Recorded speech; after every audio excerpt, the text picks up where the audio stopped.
Hello മക്കളെ, എല്ലാവർക്കും exam winner Malayalam ക്ലാസ്സിലേക്ക് സ്വാഗതം. It's me Jobin. അപ്പോൾ മുത്തുണികളെ, നമ്മുടെ 9ാം ക്ലാസ്സിൽ മലയാളം സെക്കൻഡ് പരീക്ഷയ്ക്ക് പോകുമ്പോൾ നമ്മുടെ യൂണിറ്റ് 2ൽ ചോദിക്കാൻ സാധ്യതയുള്ള ചില പ്രധാനപ്പെട്ട ചോദ്യങ്ങൾ ഉൾക്കൊള്ളുന്ന, അല്ലെങ്കിൽ നമുക്ക് പരീക്ഷയ്ക്ക് നിർബന്ധമായും വരാൻ സാധ്യതയുള്ള 3 പാഠഭാഗങ്ങളടങ്ങിയ ഒരു യൂണിറ്റാണ് ഏത്? പദം പദം ഉറച്ചുനാം. പിന്നെ ആരോഗ്യത്തിൻ്റെ രസക്കൂട്ടുകൾ എന്ന് പറയുന്ന 3ാമത്തെ യൂണിറ്റിലെ അല്പമല്ല ഭുജിക്കുന്നു. അപ്പോൾ ഈ 2ാമത്തെയും 3ാമത്തെയും യൂണിറ്റിലെ ഈ 4 ചാപ്റ്റേഴ്സിനെ കാച്ചിക്കുറക്കി ഒരു ക്യാപ്സ്യൂൾ പരുവത്തിൽ നിങ്ങളുടെ കയ്യിൽ തന്നാലോ മക്കളെ? നിങ്ങൾക്ക് ഇഷ്ടമാവോടാ? നിങ്ങൾ ക്ലാസ്സിൽ ഒന്നും വായിച്ചിട്ടില്ല, ടീച്ചർ പറയുമ്പോൾ നിങ്ങൾ ആടി ഇടി വായി നോക്കിയിരുന്ന് അല്ലേ വർത്തമാനം പറഞ്ഞ് ഉറങ്ങി സമയം കളഞ്ഞ്, അങ്ങനെയുള്ളവർക്ക് ഒരു മടിയൻ ബിരിയാണി അല്ലേ, ഞെട്ടിക്കൽ ബിരിയാണി ആവശ്യപ്പെട്ട് എന്ന് പറഞ്ഞ പോലെ നിങ്ങൾ ഞെട്ടിക്കൽ ബിരിയാണി പറഞ്ഞ പോലെ ഞെട്ടിക്കൽ ക്ലാസ്സാണിത്. എന്ന് വെച്ചാൽ എന്താ, നമുക്ക് 4 ചാപ്റ്റേഴ്സ് ഉണ്ട്. അതായത് യൂണിറ്റ് 2 ഉണ്ട്, യൂണിറ്റ് 3 ഉണ്ട്. ഈ 4 ചാപ്റ്റേഴ്സ്, ഈ 2 യൂണിറ്റിൽ നിന്ന് 4 ചാപ്റ്റേഴ്സ് വരുമ്പോൾ അത് വായിച്ച് നോക്കാൻ മടിയന്മാരായ കുട്ടികളുണ്ടോ? അങ്ങനെ മടി പിടിച്ചിരിക്കാൻ പാടില്ല, വായിച്ചു നോക്കണം. എന്നിരുന്നാലും നിങ്ങൾക്ക് പെട്ടെന്ന് ഈ ഒരു ക്ലാസ്സിലൂടെ അതിൻ്റെ ആശയം നിങ്ങളുടെ കയ്യിൽ തരാൻ പോവുകയാണ്. ഈ 2 യൂണിറ്റും, യൂണിറ്റ് 2യും യൂണിറ്റ് 3യിലും പദം പദം ഉറച്ചുനാം എന്ന് പറയുന്ന 2ാമത്തെ യൂണിറ്റിലെ 3 ചാപ്റ്റേഴ്സിലെ ആദ്യത്തെ ചാപ്റ്റേഴ്സ് ഏതാ മക്കളെ? വംശം എന്ന് പറയുന്ന കവിത, ദയ എന്ന് പറയുന്ന സിനിമ തിരക്കഥ MTയുടെ, തഥാകഥ എന്ന് പറയുന്ന കഥ അക്ഷിതയുടെ. ഈ 2ാമത്തെ യൂണിറ്റ് പദം പദം ഉറച്ചുനാം എന്ന് പറയുന്ന 2ാമത്തെ യൂണിറ്റിലെ 3 ചാപ്റ്റേഴ്സും, പിന്നെ നമ്മുടെ 3ാമത്തെ യൂണിറ്റ് ആരോഗ്യത്തിൻ്റെ രസക്കൂടുകൾ എന്ന് പറയുന്ന ആ യൂണിറ്റിലെ അല്പമല്ല ഭുജിക്കുന്നു എന്ന് പറയുന്ന കുഞ്ചൻ നമ്പ്യാരുടെ തുള്ളൽ കൃതിയും ഈ ഒരു ക്ലാസ്സിലൂടെ നമുക്ക് സെറ്റാക്കാം. റെഡിയാണോ മക്കളെ? റെഡിയല്ല? നമ്മൾ പോകുന്ന ആദ്യം വംശം എന്ന് പറഞ്ഞാൽ വിജയലക്ഷ്മിയുടെ, ആരാ മക്കളെ? വിജയലക്ഷ്മിയുടെ കവിതയാണ്, മനോഹരമായ കവിത. ഇവിടുത്തെ കഥാപാത്രം എന്ന് പറയുന്നത് എന്താണ് മക്കളെ? ഉറുമ്പാണ്. ഈ ഉറുമ്പ് എന്താണ്? ഒരു സ്ത്രീയാണ്. സ്ത്രീ എന്ന് പറഞ്ഞാൽ എന്താണ്? ഇതിന് നിറം കറുപ്പാണ്. ഇവിടെ എന്താ ഇതിന് പറയുന്നത്? പിന്നെ ആയാസമില്ല, ചുമട്ടുകാരി. അപ്പോൾ ഉറുമ്പിന് പല പേരും ഇവിടെ വരുന്നു. തൻ്റെ വംശത്തിന് വേണ്ടി, തൻ്റെ കുടുംബത്തിന് വേണ്ടി. നമ്മളെ ഈ സിനിമയിലടാ, ദൃശ്യം സിനിമയിൽ മോഹൻലാൽ പറഞ്ഞു, എൻ്റെ കുടുംബത്തിന് വേണ്ടി ഞാൻ എന്തും ചെയ്യുന്നു. അതേപോലെ വംശത്തിന് വേണ്ടി, തൻ്റെ കുടുംബത്തിന് വേണ്ടി എല്ലാ ത്യാഗങ്ങളും സഹിക്കുന്ന ഒരു സ്ത്രീ കരുത്തിൻ്റെ പ്രതീകമായി ഒരു ഉറുമ്പ് കടന്നു വരികയാണ് ഈ കവിതയിൽ. വിജയലക്ഷ്മിയുടെ വംശം എന്ന് പറഞ്ഞ കവിത. അപ്പോൾ സാർ ഈ കവിത ഡീറ്റെയിൽ എടുത്തിരില്ല, ഡീറ്റെയിൽ എടുത്ത വീഡിയോ യൂട്യൂബിലുണ്ട്. കൂടാതെ എൻ്റെ മക്കളെ മലയാളം സെക്കൻഡിൻ്റെ പരീക്ഷേൻ്റെ തലേ ദിവസം 7:00 വന്നാൽ എക്സാം വിന്നറിൻ്റെ 9ാം ക്ലാസ്സിൽ ജോയിൻ ചെയ്താൽ 9ാം ക്ലാസ്സിൻ്റെ യൂട്യൂബ് ആ ഒരു ക്ലാസ്സിൽ കയറിയ ചാനലിൽ കയറിയാൽ നിങ്ങൾക്ക് എന്ത് കാണാൻ പറ്റും? ലൈവ് കാണാൻ പറ്റും. ഓരോ ക്ലാസ്സും 1 by 1 അല്ലേ, ഒരു ലൈൻ ബൈ ലൈൻ കൃത്യമായി പറഞ്ഞുതരും. പക്ഷേ ഈ ഒരു ക്ലാസ്, ഈ ഒരു ചുരുക്കമുള്ള ഒരു വീഡിയോ നിങ്ങൾക്ക് ഇതിൻ്റെ സമ്മറി ഒന്ന് പറഞ്ഞുതരാൻ വേണ്ടി സാർ ആഗ്രഹിക്കുകയാണ്. ഇതും കൂടി കണ്ട്, നിങ്ങൾ ലൈവ് ക്ലാസ്സും കൂടി കണ്ട് ടെസ്റ്റ് ഒന്ന് വായിച്ച ഉസാർക്ക് മുന്തിരിങ്ങ ഉസാർക്ക് നാരങ്ങ, നിങ്ങൾക്ക് ഉറപ്പായും കിട്ടുന്ന മാർക്ക് കിട്ടും. സെറ്റല്ലേ? അപ്പം നമുക്ക് ഈ കവിതയുടെ ആശയം പെട്ടെന്ന് വായിച്ചു നോക്കാം. മലയാള സാഹിത്യത്തിൽ ചുരുങ്ങിയ സമയം കൊണ്ട് തൻ്റേതായ ഇടം സൃഷ്ടിച്ച കവിത്രിയാണ് വിജയലക്ഷ്മി. തൻ്റേതായ കവിത മൃഗശിക്ഷകൻ എന്ന് പറയുന്ന കവിത കൊണ്ട് തൻ്റേതായ സ്ഥാനം കവിതയെ സൃഷ്ടിക്കാൻ സാധിച്ച എഴുത്തുകാരാണ് വിജയലക്ഷ്മി. മൃഗശിക്ഷകൻ എന്ന കവിതയിലൂടെ തൻ്റെ എഴുത്തിനെ കൂടുതൽ കരുത്തുറ്റതാണെന്ന് തെളിയിക്കുകയായിരുന്നു കവി. തൻ്റെ മൃഗശിക്ഷകൻ എന്ന് പറയുന്ന തൻ്റെ കവിതയിലൂടെ തൻ്റെ എഴുത്തിനെ ലോകത്തിന് മുന്നിലെത്തിക്കാൻ ആർക്ക് സാധിച്ചു? നമ്മുടെ പ്രിയപ്പെട്ട എഴുത്തുകാർക്ക് സാധിച്ചു. വംശം എന്ന കവിതയിലൂടെ ഉറുമ്പുകൾ തൻ്റെ ചെറിയ ജീവിതകാലത്തിന് വേണ്ടി അഹോരാത്രം പരിശ്രമിക്കുന്നതിൻ്റെ ലാളിത്യവും അവയുടെ ആത്മാർത്ഥതയും ചർച്ച ചെയ്യുകയാണ് കവി. ജീവിതത്തിൻ്റെ എന്താണ്? ഉറുമ്പിലൂടെ ജീവിതത്തിൻ്റെ സത്യങ്ങൾ കവി തിരിച്ചറിയാണ്. ഈ കവിത എങ്ങനെയാടാ? ഒരു ഉറുമ്പ് രാവിലെ എണീച്ച് വിശന്ന് പാതകത്തിൻ്റെ അടുപ്പിൻ്റെ അടുത്തെത്തി. അവിടെ ഇതാ ഒരു തേങ്ങാത്തരി വീണ് കിടക്കുന്നു. ആ തേങ്ങാത്തരി തന്നെക്കാൾ ഭാരമുള്ളതായിരുന്നു. പക്ഷേ അത് അവിടെ നിന്ന് കഴിക്കാതെ അതും എടുത്ത് 6 കാലിൽ ചന്തത്തിൽ നടന്നു പോവുകയാണ്. ആ ഉറുമ്പിൻ്റെ ചന്തത്തിലുള്ള നടത്തം, ഉറുമ്പിൻ്റെ അരക്കെട്ട്, എള്ളിൻ്റെ നിറവും മെലിഞ്ഞ ശരീരവുമുള്ള ഉറുമ്പിനെ കാണാൻ എന്തു ഭംഗിയാണ്. നമുക്കറിയാം കറുപ്പ് നിറം ഭയങ്കര പ്രശ്നമാണല്ലേ ഈ സിനിമാക്കാർക്കും ഈ പരസ്യക്കാർക്കും. എൻ്റെ ഫ്രണ്ട് റിയ എനിക്ക് റെക്കമെൻഡ് ചെയ്തേ, മമ്മിയുടെ സ്കിൻ എന്ത് ബ്യൂട്ടിയാ, ഹായ് എന്ത് നല്ല സ്കിന്നാ. അതൊക്കെ എന്തൊക്കെ പരസ്യങ്ങളാ, സോപ്പ് തേച്ച് വെളുത്ത ആൾക്കാരുള്ള പരസ്യങ്ങളല്ലേ. ഇപ്പം പ്രത്യേകിച്ച് സ്ത്രീകൾക്ക് കറുപ്പ് നിറം വന്നാൽ ഭയങ്കര പ്രശ്നമാണ്. പക്ഷെ ഇവിടുത്തെ ഉറുമ്പിന് കറുപ്പ് നിറം, അതൊരു സ്ത്രീ മെലിഞ്ഞ അതിനെക്കാട്ടും വലിയ പ്രശ്നമാണ്. അപ്പോൾ ഇത്തരത്തിൽ കറുപ്പ് മെലിഞ്ഞ സ്ത്രീയെ മനോഹരിയാക്കി മാറ്റുന്നു. സമൂഹത്തിലെ ചില തെറ്റായ ബോധ്യങ്ങളെ തിരുത്തുകയാണ് പ്രിയപ്പെട്ട എഴുത്തുകാരി. നിറത്തിലും അല്ലെങ്കിൽ തടിയിലും ഒരു കാര്യമില്ല എന്ന് പറയാണ്.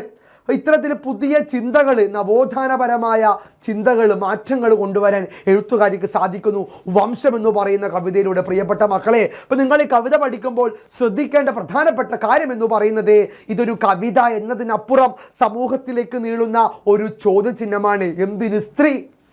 Y woman? എന്തിന് സ്ത്രീ ഇവിടെ കൊടുത്തു? നമ്മുടെ കുടുംബം കൊണ്ടുപോകുന്ന ആരാ മക്കളെ? പുരുഷന്മാരല്ല, അച്ഛനല്ലേ പണിയെടുക്കുക. പക്ഷെ ഇവിടെ ഒരു സ്ത്രീ ചുമട്ടുകാരി എന്ന് പറയുന്നത്, ചുമട്ടുകാരനല്ല, ഭാരം എടുത്തുകൊണ്ട് കുടുംബത്തിലേക്ക് തേങ്ങാത്തെരിയും എടുത്ത് നടന്നു പോകുന്നത് ആരാണ് മക്കളെ? പുരുഷനാണോ? അല്ല, സ്ത്രീയാണ്. ഉറുമ്പാണ് 6 കാലം ചന്തത്തിൽ വെച്ച് പോകുന്നത്. ഇപ്പോൾ ഒരു ഉറുമ്പ്, ഒരു സ്ത്രീ കുടുംബത്തിന് വേണ്ടി അധ്വാനിക്കുന്ന ആ ഒരു വിചിത്രമായ കഠിനാധ്വാനത്തിൻ്റെ, സ്ത്രീ കരുത്തിൻ്റെ ഒരു പ്രതീകം ഈ കവിതയിൽ കാണാം. അധ്വാനത്തിൻ്റെ മഹത്വം. അല്ല മക്കളെ, ജീവിതത്തിൻ്റെ നിലനിൽപ്പിന് അധ്വാനം അനിവാര്യമാണല്ലോ. അധ്വാനമാണ് ജീവിതത്തിൻ്റെ നിലനിൽപ്പിന്, അധ്വാനത്തിനാണ് ജീവിതത്തിൻ്റെ നിലനിൽപ്പിന് പ്രാധാന്യം. നമ്മൾ എന്തിനാണ് പഠിക്കുന്നത്? ജോലിക്ക് വേണ്ടിയല്ലേ? എന്തിനാ ജോലി? പണത്തിന് വേണ്ടിയല്ലേ? എന്തിനാ പണം? ആവശ്യങ്ങൾ ചെയ്യാൻ വേണ്ടിയല്ലേ? അപ്പം അധ്വാനിച്ചാൽ മാത്രമേ ജീവിതം മുന്നോട്ട് പോകൂ എന്ന വലിയ ആശയം കവി നമുക്ക് തരുന്നുണ്ട്. ഭൂമിയിലെ ഏറ്റവും ചെറിയ ജീവിയാണല്ലോ ഉറുമ്പ്. തൻ്റെ ഏറ്റവും ചെറിയ ജീവിത ചക്രത്തെ അധ്വാനത്തിലൂടെ മഹത്വവൽക്കരിക്കുന്ന ഉറുമ്പിനെ നോക്കി തൻ്റെ മനോഗതം പറയുകയാണ് കവി ഇവിടെ. ലോകത്തിലെ ഏറ്റവും ചെറിയ ജീവി ഉറുമ്പ്. കവി എന്തിനാണ് ഉറുമ്പിനെടുത്ത്? ആനയുണ്ട്, ഒട്ടകമുണ്ട്, കടുവയുണ്ട്, പോരാത്തേന് ജിറാഫിനുണ്ട്. ചെറിയ ഒരു ജീവിയെ, ഉറുമ്പിനെയാണ് എഴുത്തുകാരി ഉപമയായി എടുത്തത്. അതിന് കാരണം എന്താ? ഉറുമ്പുകൾ ഉറങ്ങാറില്ല. ഉറുമ്പിൻ്റെ വർക്കിംഗ് ടൈം 24/7, 24 മണിക്കൂറും പ്രവർത്തിക്കും. ഉറങ്ങേയില്ല. ഉറങ്ങാത്ത ജീവിയാണ് ഉറുമ്പ്. അപ്പോൾ ഉറുമ്പിൻ്റെ അധ്വാനം, തന്നെക്കാൾ വലിയ ഭക്ഷണങ്ങൾ പോലും നിഷ്പ്രയാസം എടുത്തുകൊണ്ട് ഉറുമ്പ് പോകും. അപ്പോൾ ഉറുമ്പിൻ്റെ അധ്വാനത്തെ, കുടുംബത്തോടുള്ള സ്നേഹത്തെ, ഉറുമ്പിൻ്റെ കരുത്തിനെ, ഉറുമ്പിൻ്റെ സഹനം, ക്ഷമ എന്നിവയൊക്കെ വർണ്ണിക്കുകയാണ് ഉറുമ്പിലൂടെ നമ്മളോട് അധ്വാനത്തിൻ്റെ മാതൃക, കുടുംബ സ്നേഹത്തിൻ്റെ മാതൃക പറയുകയാണ് പ്രിയപ്പെട്ട എഴുത്തുകാരി. ഭൂമിയിലെ പുല്ലിലും പുൽക്കൊടിയിലും ഏറ്റവും ലളിതമായതിൽ പോലും ജീവിതത്തിൻ്റെ ചൈതന്യം ദർശിക്കുകയാണ് കവയിത്രി. ചെറിയ കണികയിൽ പോലും, ഉറുമ്പിനെ പോലെയുള്ള ചെറിയ ജീവിയിൽ പോലും ജീവിതത്തിൻ്റെ വലിയ സത്യങ്ങളെ എഴുത്തുകാരി നമ്മോട് പറയുകയാണ്. ജീവിതത്തിൻ്റെ വലിയ കാര്യങ്ങൾ. നമ്മൾ തോൽക്കാം, പരാജയപ്പെടാം, പക്ഷേ വീണ്ടും മുന്നോട്ട് കൊടണം. നിങ്ങൾ വിക്രമാദിത്യ സിനിമ ഉണ്ടിനോ? ദുൽഖർ സൽമാൻ പല കാര്യങ്ങളും ചെയ്ത് തോറ്റുപോയി. പക്ഷേ ജീവിതം കൈവിട്ടു എന്ന് തോന്നുന്ന ഇടത്തിൽ SI പരീക്ഷ ജയിച്ചിട്ടും അതിൽ SI ആവാൻ വരാത്തത് പറ്റിയിട്ട് അദ്ദേഹം കരഞ്ഞിരുന്നില്ല. വീണ്ടും ശ്രമിച്ചു. അദ്ദേഹം IPS ഓഫീസറായി മാറി. അതിനൊക്കെ ഉയർന്ന ചങ്ങായിട്ട് മാറി. ഉറുമ്പൊരു പ്രതീക്ഷയാടാ. നമ്മുടെ ലൈഫിൽ ഒരുപാട് പ്രശ്നങ്ങൾ വരും. ചിലർ കളിയാക്കും, ചില ബോഡി ഷെയിം ചെയ്യും, ചിലപ്പോൾ തോറ്റ് കുത്തിരിക്കൂടാ. എന്നാലും നമ്മൾ ഓടിക്കൊണ്ടിരിക്കുക. ഓടാൻ പറ്റില്ലെങ്കിൽ നടക്കുക, നടക്കാൻ പറ്റുന്ന എഴയുക. എന്നെങ്കിലും നമ്മൾ ലക്ഷ്യസ്ഥാനത്ത് എത്തുക, എന്നെങ്കിലും എത്തും. അത്തരത്തിൽ പ്രതീക്ഷ നൽകുന്ന കവിതയാണ് ഉറുമ്പിലൂടെ അധ്വാനത്തിൻ്റെ, കുടുംബ സ്നേഹത്തിൻ്റെ മഹത്വം നമ്മോട് പറയുകയാണ് പ്രിയപ്പെട്ട എഴുത്തുകാരി. അതിരാവിലത്തെ വിശപ്പിനെ ശമിപ്പിക്കാൻ പ്രാതൽ എന്ന് വെച്ചാൽ പ്രഭാത ഭക്ഷണം, ബ്രേക്ക്ഫാസ്റ്റ്, പ്രാതൽ തേടി വന്ന ഒരു ഉറുമ്പിനെ നോക്കി അതിൻ്റെ പ്രവർത്തികളെ ആകാംക്ഷയോടെ വർണ്ണിക്കുകയാണ് കവി. ഹായ്, എന്ത് നല്ല മനോഹരമായ ഉറുമ്പ്! രാവിലെ തന്നെ വന്ന് ഫുഡൊക്കെ എടുത്ത് സ്വയം കഴിക്കാം. നമ്മളെന്ത് ചെയ്യുക? സ്വയം കഴിക്കുമല്ലേ, സ്വാർത്ഥരാ. പക്ഷെ ഉറുമ്പ് കുടുംബത്തിന് വേണ്ടി പേമഴക്കാലത്തെ ആസ്വദിക്കാം, സോദരർക്കൊത്ത് ആസ്വദിക്കാം ഈ തരി പേമഴ. മഴക്കാലത്ത് ഉറുമ്പിന് പുറത്തിറങ്ങാൻ പറ്റില്ല. അപ്പോൾ തൻ്റെ കുടുംബക്കാരോടൊന്നിച്ച് വീട്ടിൽ സഹോദരരോട് ഒരുമിച്ച് കഴിക്കാൻ വേണ്ടി എന്ന ചിന്ത, തനിക്ക് വേണ്ടിയല്ല അവനവന് വേണ്ടിയല്ലാതെ അവരന് ചുടുചോര ഊറ്റിക്കൊടുത്തവൻ രക്തസാക്ഷി എന്ന പാട്ട് കേട്ടോ. അതേപോലെ അവനവന് വേണ്ടിയല്ലാതെ മറ്റന് അപരന് വേണ്ടി, തൻ്റെ സഹോദരർക്ക് വേണ്ടി ഫുഡ് മാറ്റി വയ്ക്കുകയാണ് ഉറുമ്പ്. അതൊരു വലിയ ചിത്രമാണ് മക്കളെ. നമ്മുടെ അച്ഛനും അമ്മയൊക്കെ ഉറുമ്പല്ലേ? അവർ കഴിക്കാതെ ഞങ്ങൾക്ക് കൊണ്ടുതരുന്നില്ലടാ, ഇല്ലേ? അതാണ് ഉറുമ്പ്. ഉറുമ്പിലൂടെ വലിയ ആശയ പ്രപഞ്ചം നമ്മുടെ അച്ഛനും അമ്മയും ഒക്കെ അവരുടെ അധ്വാനത്തിനൊക്കെ എഴുത്തുകാരി ഇവിടെ വർണ്ണിക്കുകയാണ്. ഉറുമ്പിനെ നോക്കി അതിൻ്റെ പ്രവർത്തികൾ ആകാംക്ഷയോടെ വർണ്ണിക്കുകയാണ് കവി. അടുപ്പിൻ്റെ പാതകത്തിൽ തെറിച്ച തേങ്ങാത്തെരി ഒരു പൂവ് പോലെ തൻ്റെ കൊമ്പിൽ എടുത്തുയർത്തിയത്. ഉറുമ്പിന് ഇങ്ങനെ കണ്ണുമൂക്കാണ് ഒരു കൊമ്പുണ്ടാവല്ലേ? ഉറുമ്പിന് ആ കൊമ്പിൽ, ഈ 2 കൊമ്പിൽ ഉറുമ്പ് തേങ്ങാത്തെരിയും എടുത്തുകൊണ്ട് പോവുകയാണ്. ചന്തത്തിൽ 6 കാലുകളും കൊണ്ട് ധൃതിയിൽ നടന്നു പോകുന്ന 6 കാല് ഉറുമ്പിനുണ്ട്. 6 കാലം വെച്ച് ചന്തത്തിൽ ഉറുമ്പിങ്ങനെ നടന്നു പോവേന്ന്, അല്ലേ? ചന്തത്തിൽ ഉറുമ്പ് നടന്നു പോവേന്ന് 6 കാലം വെച്ചിട്ട്. ആ ഉറുമ്പിനെ നടത്തത്തെ, അധ്വാന ഭാരത്തെ, ആ ഒരു അധ്വാന തീരത്തെ കവി എഴുത്തുകാരി മാതൃകയാക്കാൻ ആഗ്രഹിക്കുന്നു. ഉറുമ്പിൻ്റെ ജീവിതത്തിലേക്ക് എത്തി നോക്കുകയാണ് ഇവിടെ. പെരുമഴക്കാലത്ത് തൻ്റെ കൂട്ടുകാരും ഒരുമിച്ച് രുചിയോടെ കഴിക്കാനുള്ള കരുതലാണ് ഇവയെല്ലാം. തൻ്റെ കൂട്ടുകാരും ഒന്നിച്ച് രുചിയോടെ ആ ഭക്ഷണം കഴിക്കാൻ വേണ്ടിയാണ് ഉറുമ്പ് അതെടുത്ത് പോകുന്നത്. എണ്ണ തിളങ്ങുന്ന ആ മുഖത്തിന് അധ്വാനത്തിൻ്റെ ഗൗരവമുണ്ട്. കുടുംബഭാരത്തിൻ്റെ ഗൗരവമുള്ള കഥാപാത്രമാണ് ഈ ഉറുമ്പ് എന്ന് പറയുന്ന സ്ത്രീ. എള്ളുപോലെ മെലിഞ്ഞ ശരീരത്തിന് എന്തു മനോഹാരിതയാണ്, അതിൻ്റെ എള്ളുപോലെ മെലിഞ്ഞ കറുത്ത ശരീരത്തിന് എന്തു മനോഹാരിതയാണെന്ന് പറയുന്നു. ബോഡി ഷെയിം ചെയ്യുകയല്ല, ആ ബോഡിയെ വർണ്ണിക്കുകയാണ് ചെയ്യുന്നത് മക്കളെ. അതൊരു വലിയ തിരിച്ചറിവാണ്. നമ്മൾ ആരെയും ബോഡി ഷെയിം ചെയ്യാൻ പാടില്ല. മെലിഞ്ഞാലോ കറുത്താലോ അതൊക്കെ സൗന്ദര്യത്തിൻ്റെ പ്രതീകമാണ്. അവരെ നമ്മൾ വർണ്ണിക്കുകയാണ് വേണ്ടത്, തളർത്തുകയല്ല വേണ്ടത്. ആ ഒരു വലിയ ചിന്ത ഈ പാഠഭാഗം നമുക്ക് തരുന്നുണ്ട്. ഉറുമ്പിൻ്റെ നേർത്ത ഇടുപ്പുകൾക്ക് ഇടുപ്പ് വെച്ച അരക്കെട്ട് എഞ്ചീട് പഴകി മഞ്ചസേവ പഴകി മറക്ക മുടിയാതെ ഇല്ലയേ. ആ ഇടുപ്പ് ഉറുമ്പിൻ്റെ ഇടുപ്പ് അരക്കെട്ട് കാണണം എന്തു ഭംഗിയാണെന്ന് എഴുത്തുകാരി പറയുകയാണ്. പിന്നെന്താ പറയണ മക്കളെ, അതിൻ്റെ ഇത് ഉറുമ്പിൻ്റെ നേർത്ത ഇടുപ്പുകൾക്ക് എന്തു മനോഹാരിതയാണ്. അതിൻ്റെ കാരണം അതിൻ്റെ അധ്വാനം കൊണ്ടാണോ, നിരന്തരമായ നൃത്തച്ചൂടുകൾ കൊണ്ടാണോ ഇത്രയും മെലിഞ്ഞ ഇടുപ്പുകൾ സ്വന്തമായത് എന്ന് കവി ആശ്ചര്യം തോന്നുന്നു. ഉറുമ്പിൻ്റെ അധ്വാനமான നടത്തമാണോ ഇത്രയും മെലിഞ്ഞ ഷെയ്പ്പുള്ള ആകൃതിയുള്ള ഇടുപ്പിന് അരക്കുകെട്ടിന് സാധ്യത എന്ന് കവി ചോദിക്കുകയാണ്. ഇത്രയും ചാരുത, മനോഹാരിത, സൗന്ദര്യം ആർക്കാണുള്ളത് എന്ന് കവി ചോദിക്കുന്നു. ഉറുമ്പിൻ്റെ ഏറ്റവും ലളിതവും ചെറുതുമായ രൂപത്തെ മനോഹരമായി ഒരു മരത്തിലെന്നോണം കൊത്തിവയ്ക്കാൻ തൻ്റെ വേര് ദാഹിക്കുന്നു. ഉറുമ്പിനെ മരത്തിലെന്നോണം കൊത്തിവയ്ക്കാൻ വേണ്ടി എഴുത്തുകാർ ദാഹിക്കുകയാണ്. അത്രമാത്രം ഉറുമ്പിനെ എഴുത്തുകാർ സ്നേഹിക്കുന്നു, ചേർത്തു പിടിക്കുന്നു എന്ന് കവി പറയുന്നു. തൻ്റെ ജീവിതത്തിൽ മാതൃകയാക്കണമെന്നാണ് കവി ഉദ്ദേശിക്കുന്നത്. രാവെന്നോ പകലെന്നോ ഭേദമില്ലാതെ വേല ചെയ്തു തന്നെ മരിച്ചു പോകുന്ന നിന്നെ തുടച്ചു നീക്കുന്നത് ഈ തന്നെ പാപമാണെന്ന് കരുതി പോവുകയാണ്. രാവു പകൽ ഉഷസ്സില്ലാതെ വേല ചെയ്യുന്ന നിന്നെ തുടച്ചു നീക്കാൻ എനിക്ക് പറ്റുന്നില്ല ഉറുമ്പേ. നിന്നെ എനിക്ക് വേണമെങ്കിൽ ഒരു ചവിട്ടിന് കൊല്ലാം, പക്ഷെ എനിക്ക് പറ്റുന്നില്ല. നീ അത്രയും മഹത്വമുള്ളവളാണ് എന്ന് എഴുത്തുകാർ പറയുന്നു. നിന്നെ ഞാൻ മാതൃകയാക്കുന്നു, നിൻ്റെ അധ്വാനത്തെ, നിൻ്റെ കുടുംബത്തോടുള്ള സ്നേഹത്തെ ഞാൻ മാതൃകയാക്കുന്നു എന്ന് കവി പറയുന്നു.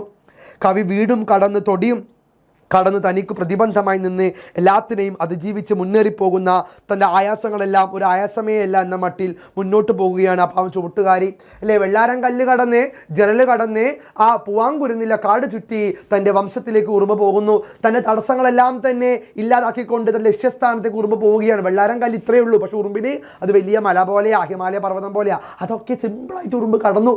എന്നിട്ട് തൻ്റെ വംശത്തിലേക്ക് ഉറുമ്പ് പോവുകയാണ് മക്കളെ. ഉറുമ്പിൻ്റെ അധ്വാനം കുടുംബസ്നേഹിയുടെ പ്രകടമാണ്. കവി ഉറുമ്പിനെ ചുമട്ടുകാരി എന്ന് പറയുന്നു. കുടുംബത്തിന് വേണ്ടി അധ്വാനിക്കുന്ന ചുമട്ടുകാരിയാണ്, പെണ്ണാണ്, സ്ത്രീ, ഒരുപക്ഷെ അമ്മയാകാം, സഹോദരിയാകാം.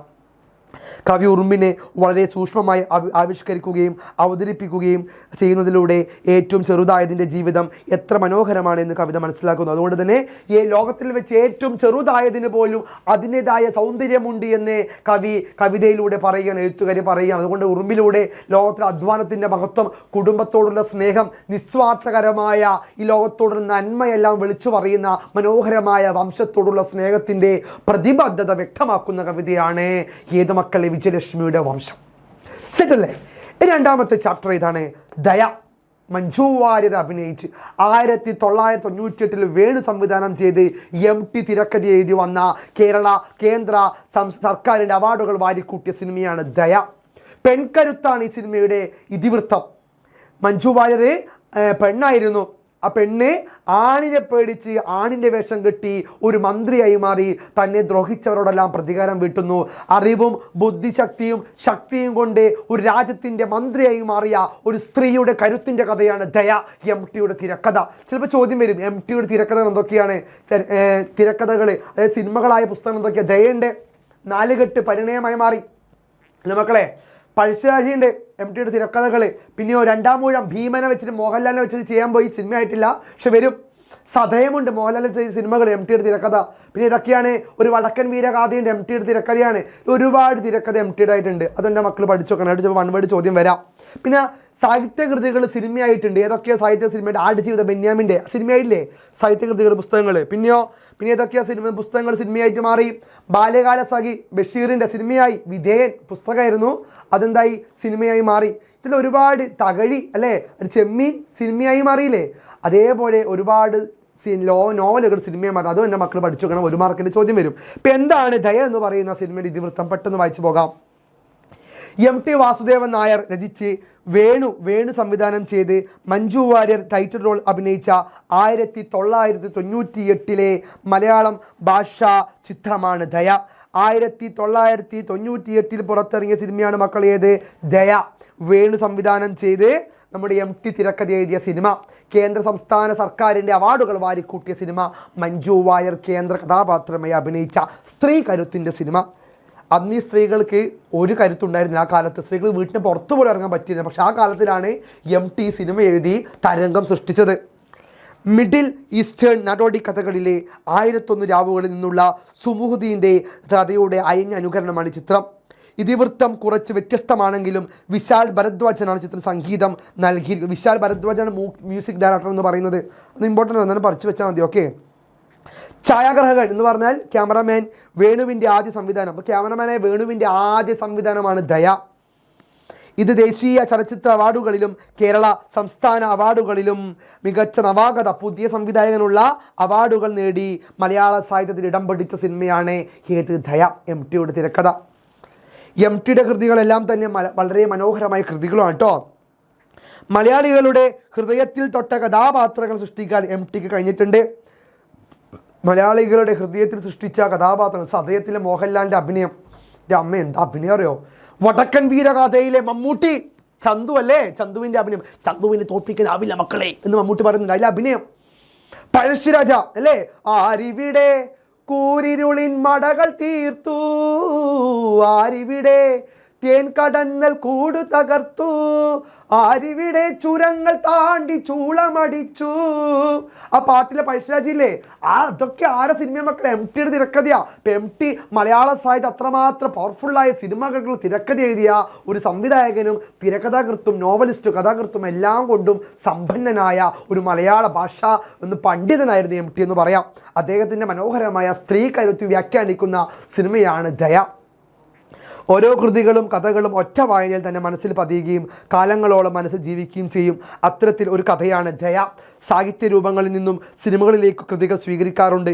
ഇത്തരത്തിൽ സാഹിത്യ രൂപങ്ങളിൽ സിനിമയിലേക്ക് സ്വീകരിക്കപ്പെട്ട സിനിമകൾക്ക് ഉദാഹരണം, അതായത് ദയ ഒരു പുസ്തകമായിരുന്നു. സാഹിത്യ രൂപങ്ങളിൽ നിന്നും സിനിമയിലേക്ക് സ്വീകരിക്കപ്പെട്ട സിനിമകൾക്ക് ഉദാഹരണമാണ് ചെമ്മീൻ, വിധേയൻ, ബാല്യകാലസഖി എന്നിവ. സാഹിത്യവും സിനിമയും പരസ്പര പൂരകങ്ങളാണ്. ഇപ്പോൾ ചെമ്മീൻ, വിധേയൻ, ബാല്യകാലസഖി ഇതൊക്കെ സാഹിത്യ കൃതികളാണ്. ഇവ പിന്നീട് സിനിമകളാക്കി മാറി. ഇതൊക്കെ മൺവേഡ് ചോദിക്കാം, പഠിച്ചു പോകണം കേട്ടോ. ദയ എന്ന ചടുലവും ബുദ്ധിശക്തിയുമുള്ള അടിമ പെൺകുട്ടിയുടെ സാഹസികതയെക്കുറിച്ചാണ് ഈ ചിത്രത്തിൽ കാണാൻ കഴിയുന്നത്. അപ്പോൾ ബുദ്ധിശക്തിയുള്ള പെൺകുട്ടിയാണ് ദയ. വൃദ്ധനും ധനികനുമായ പ്രഭുവിൻ്റെ മകനായ മൻസൂർ അതിരു കടന്ന ജീവിത രീതിയാണ്. പിതാവിൻ്റെ മരണശേഷം അവൻ്റെ സമ്പത്ത് പാഴാക്കി അവൻ്റെ എല്ലാ സുഹൃത്തുക്കളും അവൻ ഉപേക്ഷിക്കുന്നു. പിതാവിൻ്റെ മരണശേഷം മൻസൂർ ദൂർത്തനായി മാറി, അവൻ്റെ എല്ലാ സമ്പത്തും പോയി. അപ്പം എല്ലാ ബന്ധുക്കളും ഉപേക്ഷിച്ചു. പക്ഷെ ദയ ഉപേക്ഷിച്ചില്ല. ദയ അവൻ്റെ കൂടെ നിന്നു. വേലക്കാരിയായ ദയ. അവിടെ തന്നെ അവളുടെ ഹൃദയത്തിൻ്റെ വിശാലത വ്യക്തമാണ്. മനസ്സ് നന്മയുള്ള ദയുള്ള കഥാപാത്രമാണ് ആര്യ മക്കളെ? ദയ. വിശ്വസ്തയായ അടിമ പെൺകുട്ടിയായ ദയ ഒഴികെ അവിടെ ബാക്കി എല്ലാവരും പോയി. ആ ചങ്ങായിനെ ഒഴിവാക്കിയിട്ട് അവളെ അമിത വിലയ്ക്ക് അടിമയിൽ വിൽക്കാൻ നിർദ്ദേശിക്കുന്നു.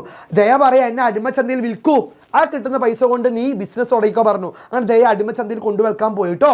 അവിടെ രാജാവിൻ്റെ കിങ്കരന്മാർ, രാജാവിൻ്റെ പടയാളികളെ ദയയെ പിടിച്ച് രാജാവിൻ്റെ മുമ്പിൽ കൊണ്ടുപോയി. രാജാവിൻ്റെ ദൂതന്മാർ വിൽപ്പന തടസ്സപ്പെടുത്തുകയും ദയയെ കോടതിയിലേക്ക് കൊണ്ടുപോവുകയും അവിടെ അവളുടെ ബുദ്ധിശക്തി പരീക്ഷിക്കുകയും ചെയ്യുന്നു. അവൾ ടെസ്റ്റ് പാസ്സായി. സമ്മാനങ്ങൾ കൊണ്ട് മഴ പെയ്യുന്നു. അങ്ങനെ രാജാവ് ഒരുപാട് ചോദ്യങ്ങൾ ചോദിച്ചു. ദയ ഉത്തരം പറഞ്ഞു. ദയ ആ ടെസ്റ്റ് പാസ്സായി. അവൾ സമ്മാനങ്ങൾ കൊണ്ടുപോയി. ആ സമയത്താണ് ദയയെ അലീഷ എന്ന് പറയുന്ന കുറ്റവാളി എൻ്റെ കിഡ്നാപ്പ് ചെയ്ത് തട്ടിക്കൊണ്ടുപോയി. പക്ഷേ അടിമ സ്ത്രീകളെ വിൽക്കുന്ന ബിസിനസ്സുള്ള അലീഷായും റാഷിദും തട്ടിക്കൊണ്ടുപോയി ദയയെ. മൻസൂർ തൻ്റെ പുതിയ അയൽവാസിയായി ആമിനയുടെ സഹായത്തോടെ അലീഷായുടെ കോട്ടയിൽ നിന്ന് ദയയെ രക്ഷിക്കാൻ പദ്ധതിയിടുന്നു. എന്നാൽ അന്ന് രാത്രി വൈകി മൻസൂർ എത്തുന്നു. ദയ മറ്റൊരാളാണ് തെറ്റിദ്ധരിച്ച് മൻസൂറിനെ മോഷ്ടാവ് മിന്നൽ ജവാൻ കൊണ്ടുപോയി. മിന്നൽ ജവാനിൽ നിന്ന് സ്വയം രക്ഷിക്കാൻ അവൾ ഒരു പുരുഷവേഷം ധരിക്കാൻ നിർബന്ധിതയാകുന്നു. അങ്ങനെ പുരുഷന്മാരിൽ നിന്നും രക്ഷപ്പെടാൻ വേണ്ടി ദയ എന്ന് പറയുന്ന മഞ്ജുവർ എന്ന് പറയുന്ന പെൺകുട്ടി കഥാപാത്രം ആണിൻ്റെ വേഷം ധരിക്കുന്നു. താടി മീശയും തലപ്പാവൊക്കെ വെക്കുന്നു. അങ്ങനെ അവൾ ആണിൻ്റെ വേഷം ധരിച്ച് പോകുമ്പോഴാണ് രാജ്യത്ത് മന്ത്രിയില്ല എന്നറിയുന്നു. അങ്ങനെ രാജ്യത്ത് മന്ത്രിക്കാവാൻ കുറച്ച് പരീക്ഷണങ്ങളുണ്ട്. ആ പരീക്ഷണങ്ങൾ വിജയിക്കാൻ വേണ്ടി ദയ ശ്രമിക്കുകയാണ്. ഒരു പുരുഷനെന്ന നിലയിൽ അവൾ മറ്റൊരു രാജ്യത്തേക്ക് യാത്ര ചെയ്യുന്നു. അവിടെ രാജാവ് വിശ്വസ്തനായ ഒരു മന്ത്രി അന്വേഷിക്കുന്നു. അല്ലേ, അവിടെ മന്ത്രി വെറുതെ ആകാൻ പറ്റില്ല. പരീക്ഷണങ്ങളുണ്ട്. ആദ്യം 5 അമ്പുകൾ കൃത്യസ്ഥാനത്ത് എത്തിക്കുക, വാൾപ്പായത്തിൽ വിജയിക്കുക, ഇണങ്ങാത്ത കുതിരയെ, ഭ്രാന്തൻ കുതിരയെ ഇണക്കി കുതിര സവാരി നടത്തുക, ഇതെല്ലാം കഴിഞ്ഞ് രാജാവിനെ ചതുരംഗം ചെസ്സിൽ തോൽപ്പിക്കുക. ഇങ്ങനെ ആയാൽ മാത്രം മന്ത്രിയാകും. കടുത്ത പരീക്ഷണങ്ങളാണ്. പക്ഷെ അതുപോലും ദയ വിജയിച്ച് രാജ്യത്തിൻ്റെ മന്ത്രിയായി മാറുന്നുണ്ട്. ദയ വിജയിക്കുക എന്ന് എല്ലാവരും ആഗ്രഹിച്ചു പ്രാർത്ഥിച്ചു. പക്ഷെ ദയ വിജയിച്ചു വന്നു. ആ സ്ത്രീയുടെ കരുത്ത് എന്ന് പറയുന്നത്, ഒരു പുരുഷന്റെ വേഷത്തിൽ അവൾ അമ്പെയ്ത്ത് മത്സരവും വാൾ പോരാട്ടവും ഉൾപ്പെടെ എല്ലാ പ്രയാസകരമായ പരീക്ഷകളും വിജയിക്കുന്നു. അവൾ ഒരു ചെസ് മത്സരത്തിൽ രാജാവിനാൽ പരാജയപ്പെടാൻ അനുവദിക്കുകയും രാജാവിനെ ആകർഷിക്കുകയും ചെയ്യുന്നു. രാജാവ് അവളെ മന്ത്രിയാക്കുന്നു. ദയെ മന്ത്രിയാക്കി മാറ്റുന്നു രാജാവ്. താനൊരു പുരുഷനാണെന്ന് കരുതി രാജാവിൻ്റെ മകൾ മോഹാലസ്യപ്പെടുന്നു. ആമിനയുടെ സഹായത്തോടെ തന്നോട് മോശമായി പെരുമാറിയ എല്ലാവരോടും മന്ത്രി എന്ന നിലയിൽ അവൾ ബുദ്ധിപൂർവ്വം പ്രതികാരം ചെയ്യുന്നു. അവസാനം ദയ മന്ത്രിയാവുകയും രാജാവിൻ്റെ മകൾക്ക് ദയയോട് ഇഷ്ടം തോന്നുകയും ചെയ്യുന്നു. പക്ഷെ ദയ പെണ്ണല്ലേ, ദയ പെണ്ണാണെന്ന് രാജാവ് തിരിച്ചറിയുകയും രാജാവ് ദയ ശിക്ഷിക്കാൻ പോകുമ്പോൾ അടുത്ത ആൾക്കാർ പറയാണ്, വേണ്ട രാജാവേ, ബുദ്ധിശക്തി ഉള്ളവളാണ് ദയ, ഈ ദയ നമുക്ക് നല്ല മന്ത്രിയായിട്ട് വേണം, ആൾ ഉപദ്രവിക്കരുതെന്ന് പറഞ്ഞു. അവസാനം രാജാവ് ദയ വെറുതെ വിട്ടു. മൻസൂറിനപ്പുറം രാജാവ് ദയയെ കല്യാണം കഴിച്ചു വിടുന്നു. പിന്നെ സ്ത്രീയുടെ ബുദ്ധിശക്തിയുടെ കഥ പറയുകയാണ് ഇവിടെ. ഒടുവിൽ അവൾ ഒരു കുമ്പസാരക്കാരനായ മൻസൂറിനെ കണ്ടുമുട്ടുകയും രാജാവ് രാജകുമാരിയുമായുള്ള അവളുടെ വിവാഹം ആസൂത്രണം ചെയ്യുന്നതിൽ അവനോടൊപ്പം ഒളിച്ചോടാൻ തീരുമാനിക്കുകയും ചെയ്യുന്നു. രാജാവ് സത്യം കണ്ടെത്തുകയും ദയയെ ശിക്ഷിക്കാൻ തീരുമാനിക്കുകയും ചെയ്യുന്നു. പുരുഷന്മാരെ വെല്ലുവിളിക്കാൻ ധൈര്യപ്പെട്ട ഒരു സ്ത്രീ, ജനം ദയയുടെ ജ്ഞാനത്തെ പിന്തുണയ്ക്കുകയും രാജ്യത്തിന് മന്ത്രി നിലയിൽ ദയയുടെ ജ്ഞാനം ആവശ്യമുള്ളതിനാൽ അവരോട് ക്ഷമിക്കാൻ രാജാവിനോട് അഭ്യർത്ഥിക്കുകയും ചെയ്യുന്നു. പക്ഷേ രാജാവ് ദയ പെണ്ണാണ് തിരിച്ചറിയുമ്പോൾ കൊല്ലാൻ നോക്കുന്നു. പക്ഷേ ജനങ്ങൾ പറയുന്നു, വേണ്ട, ഇവൾ മിടുക്കിയാണ്, ഇവൾ മന്ത്രിയായിട്ട് വരണമെന്ന് പറഞ്ഞ് രാജാവ് ജനങ്ങളുടെ വാക്ക് കേട്ട് ദയ വെറുതെ വിടുന്നു. മൻസൂറിനൊപ്പരം കല്യാണം കഴിച്ചു വിടുന്നു. ഇതാണ് നമ്മുടെ കഥ എന്ന് പറയുന്നത്. ഈ കഥയിൽ പറഞ്ഞ എന്താ മക്കൾ, ദയ എന്ന് പറഞ്ഞ സിനിമ കാണണം കേട്ടോ, ജസ്റ്റ് കണ്ടാൽ മതി, ഈ സീനെങ്കിലും കാണണം. ഒരു സ്ത്രീ തൻ്റെ നിലനിൽപ്പിന് വേണ്ടി ആണിൻ്റെ വേഷം ധരിച്ച് തൻ്റെ പരീക്ഷണങ്ങളെല്ലാം വിജയിച്ച് ചെറുത്തു ജീവിച്ചു വരുന്ന ഒരു കരുത്തിൻ്റെ കഥ പറയുകയാണ് ഈ ഒരു സിനിമയിലൂടെ. സെറ്റല്ലേ, സെറ്റ് അനുഭവം. തഥാഗത അഷിതയുടെ കഥ. തഥാഗത എന്ന് പറഞ്ഞാൽ അങ്ങനെ പോയത്, അല്ലെങ്കിൽ അങ്ങനെ പോയവൻ എന്നർത്ഥം. പണ്ട് ബുദ്ധ സന്യാസിമാരെ പരസ്പരം വിളിക്കാൻ ഉപയോഗിച്ച വാക്കാണ് തഥാഗത. എന്നാൽ നമ്മുടെ കഥയിലേക്ക് വരുമ്പോൾ അങ്ങനെ പോയത് എന്ന് പറഞ്ഞാൽ എന്താ അർത്ഥം? അമ്മയുടെ ഓർമ്മകളാണ് ഇവിടെ തഥാകഥ എന്ന പേരിൻ്റെ അർത്ഥമായി വരുന്നത്. ആധുനിക മലയാള സാഹിത്യത്തിൽ തൻ്റേതായ മുഖമുദ്ര ചാർത്തിയ എഴുത്തുകാരാണ് അഷിത. അഷിതയുടെ ജീവിതത്തിൻ്റെ വേറിട്ട ഭാഗങ്ങളെ തീവ്രതയോടെ അവതരിപ്പിക്കാൻ അഷിതയുടെ കൃതികൾക്ക് കഴിഞ്ഞിട്ടുണ്ട്. വ്യത്യസ്തമായ ജീവിത വീക്ഷണങ്ങളെ പല കാഴ്ചപ്പാടിൽ അവതരിപ്പിക്കുന്ന പാഠഭാഗമാണല്ലോ ഈ യൂണിറ്റിൽ ഉൾപ്പെടുത്തിയിരിക്കുന്നത്. ചെറിയ ജീവികൾ തങ്ങളുടെ ജീവിതത്തോട് കാണിക്കുന്ന തീർത്താൽ തീരാത്ത ഉത്തരവാദിത്തങ്ങൾ മുതൽ ജീവിത പ്രതിസന്ധിയിൽ മനക്കരുത്തുകൊണ്ട് കരയേറുന്നവരും നമ്മൾ കണ്ടു അല്ല. വംശം എന്ന കഥയിൽ ചെറുജീവിയായ ഉറുമ്പിൻ്റെ പ്രാധാന്യം, ദയ എന്ന കഥയിൽ അവസ്ഥ കൊണ്ട് തൻ്റെ പരീക്ഷണങ്ങളെല്ലാം വിജയിച്ച് ജീവിതത്തിൽ വിജയിച്ചൊരു പെൺകുട്ടി, അതേപോലെ ജീവിതത്തിൻ്റെ പ്രയാസങ്ങൾക്കിടയിൽ ദുഃഖങ്ങൾക്കിടയിൽ ദുരിത ജീവിതമായി അനുഭവിക്കുന്ന ഒരു അമ്മയും ഒരു മകളും തമ്മിലുള്ള ബന്ധമാണ് തഥാകഥ. അൽഷിമേഴ്സ് രോഗം, മറവി രോഗം ബാധിച്ച് സങ്കടത്തിലാകുന്ന അമ്മയും മകളും തമ്മിലുള്ള ബന്ധം ഈ കഥയിൽ കാണാം. നമ്മുടേതല്ലാത്ത കാരണങ്ങൾ കൊണ്ട് നമുക്ക് നമ്മളെ തന്നെ നഷ്ടപ്പെടുന്ന അവസ്ഥകളുണ്ട്. മനുഷ്യൻ പരസ്പരം ആശ്രയിച്ച് ജീവിക്കുന്നവരാണ്. ഒരാളുടെ ഓർമ്മയാണ് മറ്റൊരു മനുഷ്യന് കരുതലാകുന്നത്. പരസ്പരമുള്ള കരുതലിലാണ് മനുഷ്യൻ മുന്നോട്ട് പോകുന്നതും എന്ന് കാണിക്കുന്ന ഒരു പാഠഭാഗമാണിത്. അതായത് ഈ കഥയിൽ ഈ അമ്മ അൽഷിമേഴ്സ് രോഗിയാണ്. അപ്പം അമ്മയെ മകൾ ശ്രദ്ധിക്കണം. അങ്ങനെ അമ്മക്ക് ഓർമ്മയാണ് നഷ്ടപ്പെട്ടു പോകുന്നു. മരിച്ചുപോയ മകളെ ഓർമ്മയില്ല. പക്ഷേ അമ്മയെ നോക്കുന്ന അമ്മണിക്കുട്ടി എന്ന കഥാപാത്രമുണ്ട്. അമ്മണിക്കുട്ടി ചോദിക്കുകയാണ്, അമ്മക്ക് അമ്മണിക്കുട്ടി എന്നെ ഓർമ്മയുണ്ടോ? അപ്പം അമ്മ പറയാണ്, അമ്മണിക്കുട്ടി മരിച്ചു പോയില്ലേ എന്ന്. ജീവിച്ചിരിക്കുന്ന മകളെ പോലും അമ്മയ്ക്ക് ഓർമ്മയില്ല. അമ്മയുടെ ഓർമ്മ വന്നും പോയിക്കൊണ്ടിരിക്കുകയാണ്. ഇവിടെ ഫുട്ബോൾ കളിക്കുന്ന പിള്ളേർ, ഇപ്പോൾ ഫുട്ബോൾ ഇങ്ങനെ ജനലിൻ്റെ അടുത്ത് വന്നും പോയിക്കൊണ്ടിരിക്കുന്നത്. അതേപോലെ ഇവർ ഓർമ്മകൾ വന്നും പോയിക്കൊണ്ടിരിക്കുകയാണ്. ഇവിടെ സന്തോഷങ്ങൾ വന്നും പോയിക്കൊണ്ടിരിക്കുകയാണ് ഫുട്ബോൾ വരുന്ന പോലെ. അതേപോലെ ഇവിടെ മൗനം എന്നൊരു പദം വരുന്നുണ്ട്. മൗനം എന്നത് ഇവിടെ മരണമാണ്. മൗനം ഇവിടെ മരണമായി മാറുന്നു. മൗനം, അമ്മയും മകളും തമ്മിലുള്ള മൗനം അമ്മയുടെ മരണത്തിൻ്റെ ഒരു പ്രതീകമായി കടന്നു വരുന്നത്. അത്തരത്തിൽ അൽഷിമേഴ്സ് രോഗം ബാധിച്ച, മറവി രോഗം ബാധിച്ച അമ്മയെ പൊന്നുപോലെ നോക്കുന്ന, ഇന്നത്തെ കാലത്ത് മാതാപിതാക്കളെ വൃദ്ധസദനത്തിൽ തള്ളിവിടുന്ന മക്കളുള്ള കാലത്ത് മാതാപിതാക്കളെ ചേർത്തു പിടിക്കേണ്ട പ്രാധാന്യത്തെയും അൽഷിമേഴ്സ് രോഗം, മറവി രോഗത്തിൻ്റെ ആ ഒരു തീവ്രതയും വ്യക്തമാക്കുന്ന മനോഹരമായ പാഠഭാഗമാണ്. സമകാലിക പ്രാധാന്യമുള്ള പാഠമാണ് ഈ അഷിതയുടെ തഥാകഥ. എന്തുകൊണ്ടെന്നാൽ മനുഷ്യൻ പ്രകൃതിയെയും സഹജീവികളെയും തമ്മിലും ആശ്രയിച്ച് മുന്നേറുന്നവരാണ്. മറ്റൊരാളുടെ ഓർമ്മയിലും കരുതലിലുമാണ് മനുഷ്യൻ ജീവിച്ചു പോകുന്നത്. അമ്മ, അച്ഛൻ, മക്കൾ, ബാല്യം, കൗമാരം തുടങ്ങിയ ഓർമ്മകളെ ജീവിതാവസാനം വരെ താലോലിക്കുന്ന സംസ്കാരമാണ് മലയാളിക്കുള്ളത്. അത്തരത്തിൽ അൽഷിമേഴ്സ് രോഗം എന്ന പിടിപെട്ട് അമ്മയുമായുള്ള ആശുപത്രി വാസവും അമ്മയുടെ ഓർമ്മകളിൽ താൻ ഇല്ലാതാകുന്നെന്ന തിരിച്ചറിവിൽ മകൾക്കുണ്ടാകുന്ന വേദനയുമാണ് ഈ അധ്യായം പങ്കുവയ്ക്കുന്നത് അല്ലേ. ഈ പറഞ്ഞ അമ്മയ്ക്ക് മക്കളെ തിരിച്ചറിയാണ്ടാകുമ്പോഴാണ് മക്കൾ മരിച്ചു പോകുന്നത്. അത് സത്യമാണ്. അമ്മയും മകളും തമ്മിലുള്ള ബന്ധം, തൻ്റെ രോഗബാധ അമ്മയെ ചേർത്ത് പിടിക്കുന്ന മകളെയും നമുക്ക് ഇവിടെ കാണാൻ സാധിക്കും. സദാ തൻ്റെ നഷ്ടപ്പെട്ട മകളുടെ ചിത്രം നോക്കി കിടക്കുന്ന അമ്മയുടെ നോട്ടത്തിൽ നിന്ന് എന്താണ് അമ്മ ആലോചിക്കുന്നതെന്ന് പോലും മനസ്സിലാക്കാൻ കഴിയാത്ത നിസ്സംഗതയാണ് എഴുത്തുകാരി പറയുന്നു. തന്നെ മരിച്ചുപോയ അമ്മയെ മകളെ പോലും തിരിച്ചറിയാൻ പറ്റാത്ത അമ്മയുടെ ഭീകരത വ്യക്തമാക്കുന്ന അൽഷിമേഴ്സ് രോഗത്തിൻ്റെ ഭീകരത വ്യക്തമാക്കുകയാണ് ഈ കഥയിൽ. അതുകൊണ്ട് തന്നെ മനുഷ്യ മനസ്സുകളുടെ തീവ്രമായ ഭാവങ്ങൾ അവതരിപ്പിക്കാൻ അശ്വതിക്ക് കഴിയുന്ന ചെറിയ കഥയാണ് ഏത് മക്കളെ, അൽഷിമേഴ്സ് രോഗബാധ അമ്മയെ പൊന്നുപോലെ നോക്കുന്ന മകളായ അമ്മിണിക്കുട്ടിയും അമ്മയും കഥ വരുന്നു. ഇതിൽ അമ്മിണിക്കുട്ടിയുടെ അമ്മയുടെ കഥാപാത്ര നിരൂപണം ചോദിച്ചാൽ എഴുതണം കേട്ടോ. ഇന്നത്തെ കാലത്ത് വളരെ പ്രസക്തിയുള്ള കഥയാണ് ഏത്, നമ്മുടെ ഏത് മക്കളെ, അമ്മയെ തഥാകഥ എന്ന് പറയുന്ന കഥ. ഇനി നമ്മൾ യൂണിറ്റ് 3 ആരോഗ്യത്തിൻ്റെ രസക്കൂട്ടുകൾ പഠിക്കാൻ പോവുകയാണ്. പെട്ടെന്ന് പഠിക്കാം. ആരോഗ്യത്തിൻ്റെ രസക്കൂട്ടുകൾ യൂണിറ്റ് 3 ആണ്. അതിലെ ആദ്യത്തെ ചാപ്റ്റർ നമുക്ക് അല്പമല്ല ഭുജിക്കുന്നു. ക്രിസ്മസ് പരീക്ഷയ്ക്ക് പ്രധാനമായും ചോദിക്കുന്ന കുഞ്ചൻ നമ്പ്യാരുടെ തുള്ളൽ കൃതിയാണ് ഏത്, അല്പമല്ല ഭുജിക്കുന്നു. അല്ല നിങ്ങൾ കേട്ടോ, പാണ്ഡനായുടെ പല്ലിന് ശൗര്യം പണ്ടേ പോലെ ബലിക്കുന്നില്ല, ആ ഒരു രീതിയിൽ നാരായണ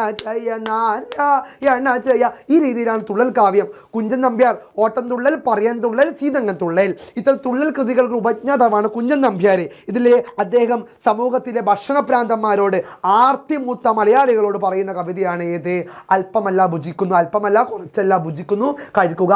കുറച്ചൊന്നല്ല മനുഷ്യന്മാർ കഴിക്കുക, അതാ പറയുന്നത്. കുറച്ചൊന്നും കഴിക്കാതെ ഒരുപാട് കഴിക്കുന്ന മനുഷ്യന്മാരെ കവി ഇതിലെ എന്താണ് ജസ്റ്റ് പറയാണ്. കുഞ്ഞൻ നമ്പ്യാരുടെ പഞ്ചേന്ദ്രോപാഖ്യാനം പഞ്ചേന്ദ്രോപാഖ്യാനം എന്ന് പറഞ്ഞ തുള്ളൽ കൃതിയാണ് ഇവിടെ ചർച്ച ചെയ്യുന്നത്. മലയാളികളുടെ ഭക്ഷണ പാരമ്പര്യവും നാവിൽ കൊതിയൂറുന്ന വിഭവങ്ങളും പരിചയപ്പെടുത്തുകയാണ് നമ്പ്യാർ. ഒരു കാലഘട്ടത്തിൽ തൊഴിൽ ഒന്നും ചെയ്യാതെ തന്നെ 3 നേരവും സുഭിക്ഷമായി മൂക്കുമുട്ട ഭക്ഷിക്കുന്ന സവർണ മേധാവികളുടെ ഭക്ഷണശ്രമത്തെ വിമർശിച്ചുകൊണ്ടും കളിയാക്കിക്കൊണ്ടും എഴുതിയ വരികളാണിത്. മലയാളികളുടെ രുചി വൈവിധ്യത്തിൻ്റെ ഒരു ചാർട്ട് തന്നെ നമുക്ക് ഈ കവിതയിൽ കാണാം. അതായത് പണ്ട് നമ്പൂതിരിമാരുണ്ട്, ബ്രാഹ്മണന്മാർ, ഒരു പണിക്കും പോവാതെ വെറുതെ ഇലയിൽ സാപ്പാട് തിന്നുകൊണ്ടിരിക്കും. അതിന് എന്തൊക്കെ പറയുന്നുണ്ട്, 3 കൂട്ടം പഴം, കണ്ണൻ പഴം, വാഴപ്പഴം, നേന്ത്രപ്പഴം, പിന്നെന്താണ് കദളിപ്പഴം, ഒരുപാട് പഴങ്ങളില്ലേ. പിന്നെ 5 കൂട്ടം പ്രഥമൻ, പായസം, എലിശ്ശേരി, പുലിശ്ശേരി, പപ്പടം, പടപടം, പിന്നെന്താണ് പച്ചടി, കിച്ചടി, സാമ്പാർ, തോരൻ, പരിപ്പ് കറി, ഉപ്പേരി, അപ്പേരി ഒക്കെ എല്ലാം ഉണ്ടല്ലേ. ഇതൊക്കെ കൂട്ടി അട്ടമുട്ടെ കഴുത്ത് വരെ ഭക്ഷണം കഴിക്കുന്ന മലയാളിയെ വിമർശിക്കുകയാണ് ഇവിടെ.